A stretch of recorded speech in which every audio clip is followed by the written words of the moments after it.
Hi, everybody. I just tried to do a class with you a few minutes ago and nobody was able to hear me. So I just logged on to a different computer and okay, now I can see that a few people are going on here. Hi, Joanne. Hi. Now people can hear me. So what just happened for those of you who tried multiple times and now you're here is that my speakers decided to break on my other computer because everything's breaking in my life at the moment. So here I am on my really old laptop that also breaks. So hopefully this works. David Park and Enrique Martinez Celaya. Let me get my PowerPoint up here. And so I'm going to just record this for everybody. How do I see my view? There we go. All right. So Enrique Martinez Celaya, he's an artist, an author, and a physicist. He was born in 1964 and he was raised in Spain and Puerto Rico.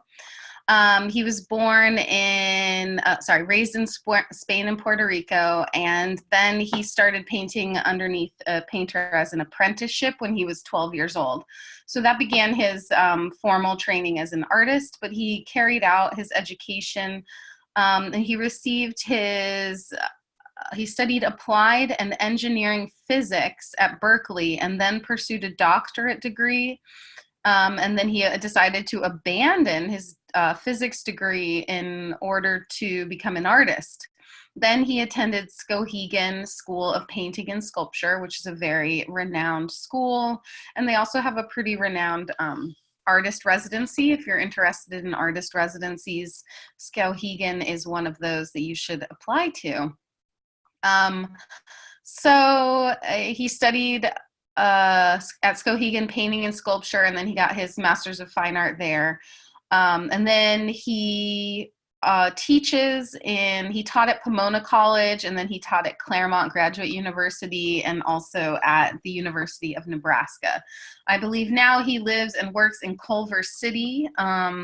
He's an LA-based artist now, and he's very successful in his career. He is just making and selling his paintings all the time. And he's doing great with his career, and he's a very emotional painter. I would say he's a figure in the landscape painter, which is interesting because that's what we did this week in life drawing. We did the figure in the landscape, and it was really fun. But that's what both of these artists are doing as well. So not just landscape or not just figure, but the figure in the landscape. The second artist we're looking at today is one of the Bay Area figure painters.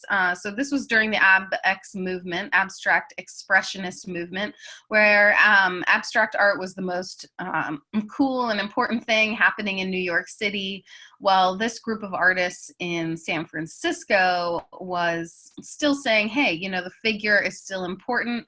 Painting is not dead, the figure is not dead, we're going to bring it back in a new way, and that is exactly what they did. So David Park was one of these group members. There were about 6 of them in the figurative Bay Area painter movement. He was born in Boston, and he attended a school in Connecticut, and then moved to Los Angeles, where he studied at the Otis Art Institute. But then he left there and he went to Berkeley, where he got married to a woman and had 2 children. And that's when he started showing his work in Oakland. And then he started teaching at the California School of Fine Arts, which is now today known as the San Francisco Art Institute. And so he's sort of a figurative painter, but he's also still in like an abstract base of painting. We're talking about artists like Richard Diebenkorn, Elmer Bischoff, de Kooning. Like there was Clifford Still was doing his abstract paintings at the time. And so there's these 2 different movements going on. And so the people in the Bay Area group were Paul John Warner, Nathan Oliveira, who I also give a talk on, I think, or Manuel Neri, Do I give a talk on him? I can't remember. Henry Vierme, who I have not heard of, Henrietta Burke, and Joan Brown, who I should definitely do a talk on. I love Joan Brown. So they started out painting in an objective style, but they're using these very loose forms to find the figures. Let me go to my next slide here. So here we have two paintings. The one on the left, try to move myself out of the way here. The one on the left is by David Park, and the one on the right is by Enrique Martinez Celaya. You can see here that both of these artists employ very different methods of painting. There are very loose brush strokes in David Park's paintings, and although they're figurative, they're very loose, almost sculptural painting in the way that he uses his lights and darks and color, but he still gets the message across in a very loose way. We still know we're looking at two men on a boat. Whereas in the other painting, we have almost a monochromatic painting, meaning that it's all tones of reds and with tints of white and shades of black. So it's almost like he just used black, white, and red in this painting, maybe a little bit of blue, but it's still monochromatic or analogous because it's black, white, and red. And he's created a really intense mood with his colors, and he's got that red glowing box there, which is really interesting and mysterious. So a lot of his paintings are very much about like the human experience and the emotions that we're dealing with through our human experience. So here's another couple of I guess they're photographs of paintings. I think they're both using oil on a canvas. I noticed that Enrique Martinez Celaya often paints on a loose, non-stretched canvas and then stretches them later or doesn't stretch them at all. And again, here we're looking at a woman reading a book and a woman taking a picture with a camera or with a phone. We're not quite sure. Again, both of these paintings are very ambiguous. There's like enough information to give us a story, but not quite enough information for us to complete the story. So we're left with sort of this wondering, like, what's going on here? The one on the left is a little more obvious. We know what the person is doing, but why? You know, why is she taking a picture? Is she taking a picture of me? She's looking directly at us with her camera pointed at us. So it's sort of like she's taking a picture of us, which is psychologically, these go very deep into that sort of world. Here we have two more. We have the David Park on the left and the Enrique on the right. Every time I think I did it right. One thing to notice about David Park is his light source and how the whites are coming across the figures and then how the shadows of the darks are on the other side. Again, like that face that he's put in the foreground there, it's just sort of like a few marks, you know, two black eyes, a red nose, and a line for the mouth. But again, he's like giving you enough information to keep it loose and almost live on the line of abstraction while still living in the figurative world. Whereas with Enrique Martinez Celaya on the right, we definitely know it's a person on the beach looking at a, what's that called? A stingray. But again, his light is so interesting. Both of these men, their lighting is so absolutely interesting.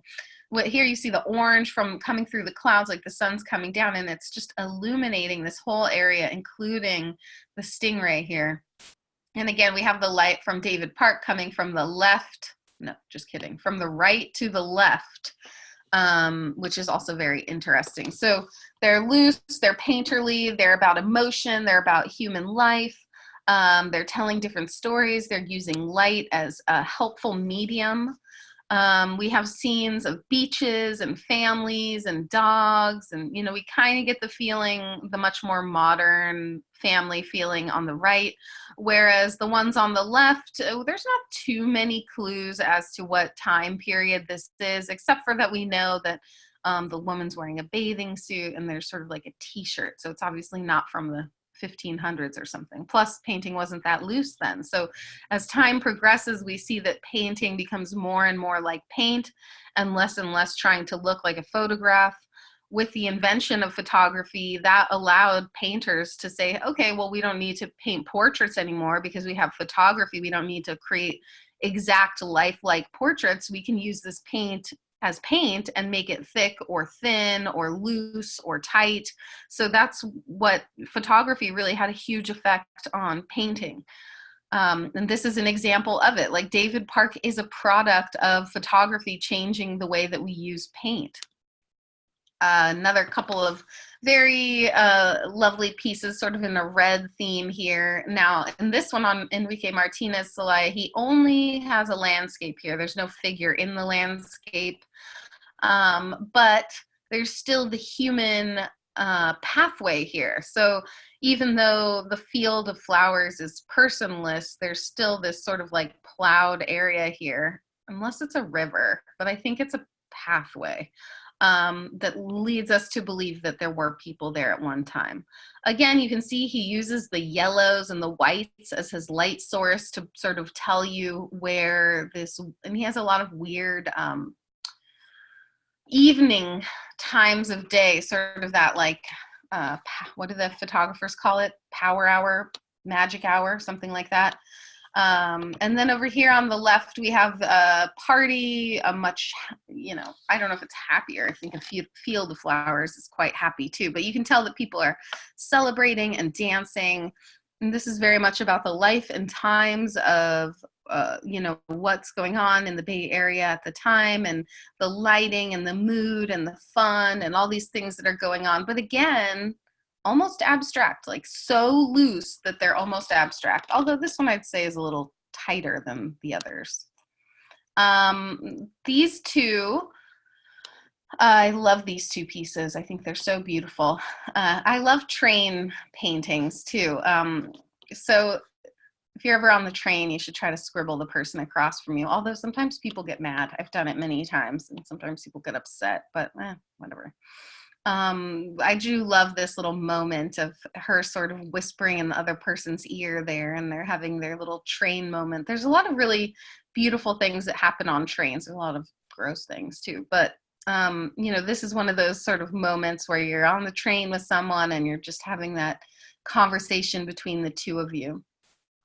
The one on the right here, again, look at the sun. The sunlight is telling us, you know, the sun is always coming from behind, although it's a snowy day, and this girl has caught a leopard, or is carrying a leopard. We don't know if she caught a leopard, but either way, there's a lot of ways you could read this painting, and you could decide what the storyline is for you. So there's tons of mystery, which is what keeps them interesting to me. And there's sort of melancholy. There's not a lot of smiling going on. Sort of this like dealing with emotions through painting feeling that we're getting. I love these two paintings too. This painting on the left, I got to see in person. We did have a show of the Bay Area painters come through my school when I went there, and this painting was up by David Park, and I really love the fence, and he's looking over the fence and the flowers, and I think it's just such a beautiful little person moment. You know, it's such a human moment, and I love that he captures the moments that seem like just ordinary, and he makes them extraordinary. And then on the right here we have, and you know, I don't know, is that aura, or those white balls down there, are those little cotton flowers? The figure is sort of see-through. He's coming in and out. It's very dreamy. It's a little bit surreal. So it's of real life, but it's really more about the emotion of real life. Whatever this man is doing in the forest half disappeared. Either way, you can decide what the storyline is for you, but they're really interesting, beautiful paintings. Again, thinking about the lights and then the darks. Look at the shadows that he puts in. Just these little bit of darks around this figure helped this corner so much. Okay, let's see. Now we have a couple male figures here, indoor, outdoor. On the left, looks like there's a curtain or a wall behind him. Again, a very simple portrait, all about light. You can see the outdoor light coming across the figure, and that's why there's such a dark, strong shadow on the left side. So he often, David Park, uses the light to his advantage to keep things simple but still describe the form. So maybe that's something to try. Like how simple can you make the human form with lights and darks without drawing every little doodad? And you can see that he hasn't put down that many brush strokes. It's almost like he wants to limit his number of brush strokes too. And then the one on the right, again, I don't know what it's about. There's a king, or maybe he's just dressing up as a king. There's a lot of these empty, cold, wintry forests, which I think is funny for a man who grew up in Cuba and Puerto Rico and lives in LA. Because I guess maybe in Nebraska, I don't know. I don't know, I've never been to Nebraska. Anyway, this coming out of his psyche, so who knows? I don't know the name of this painting, but I do think a lot of his work is shown in LA, and there's shows going up all the time. So if you find yourself there, you should definitely check him out. The last one I want to show you, this is my favorite. I love this piece of the girl riding the polar bear, and there's the water and these big rocks coming up. Again, these darks and lights. Like, this painting is almost black and white and gray. There's a little bit of yellow. It's almost like he paints his whole paintings in black and white and then puts the color on top. Maybe he does, maybe he doesn't, I don't know. And this one on the left, again, it's a face, but it's super loose. We know what's going on, we don't know what's going on. There's big brush strokes. It's exciting. So I think that's the end of this PowerPoint. Oops, I'm going to hit escape. And then I want to show you just quickly, if you get a chance to take a look at the website here, I've got our lessons here, and I've put the handout, which I also emailed you. But there's a few, these are short 10-minute videos. Well, this one's not. But this lady, Portrait of a Friendship, this is a great video about Diebenkorn and David Park. And the woman who's speaking, I got to see her speak at my school, and she's an expert on the Bay Area painters. So she's really an interesting lady. Then there's a few more videos down here that talk about Enrique Martinez Celaya. He's kind of a hunk, so you should definitely watch those videos if you want to. And then the artwork that we have, and I didn't show any of his sculpture in the talk, but here's some of his sculpture as well you should take a look at, and a few more of his artworks that I didn't show. One thing I want to point out to you is that if you hover over resources and then you click life drawing class, any of you who are in my life drawing class, I've uploaded all the videos and handouts for that class right here on the website. So that's just my little extra tidbit of information for you. So you can click on these and watch the videos. And then one last thing, please go to the comment section here and leave a comment or take a picture of one of your artworks and tell us your feelings on these artists. You can see that this is just from this semester. People have started leaving a lot of comments. It's really important to have a conversation. It's important to say how you feel. It's important to post your artwork. And that's all I have to say for now. So thank you all. And I'm going to record this now and pop it up on the website for everyone who didn't get to see it. Thank you. Bye.